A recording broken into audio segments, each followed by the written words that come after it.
هل أنت سعيد بالله عليك؟ والله أنا سعيد جدا، مو سعيد، سعيد جدا. نعم. هذه السعادة جدا تشبه إنسان يعاني ما يعاني، ما في إنسان لا يعاني، لكن موعود من قبل خالق الأكوان بجنة عرضها السماوات والأرض.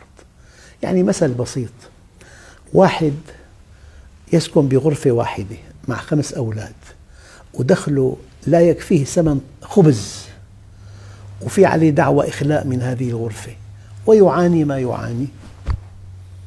له عم بيملك 500 مليون وما عنده أولاد ومات بحادث، فخلال ثانية واحدة انتقل هذا المبلغ الفلكي 500 مليون لهذا الفقير، لكن إجراءات المواريث وحصر الإرث يعني لم يتمكن أن يقبض درهم واحد قبل عام. لماذا يعيش طوال هذا العام في سعادة؟ ما أكل لقمة زائدة ولا اشترى معطف.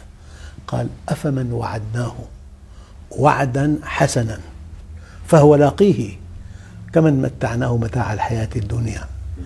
فالمؤمن أحد أسباب سعادته أن الله وعده بالجنة.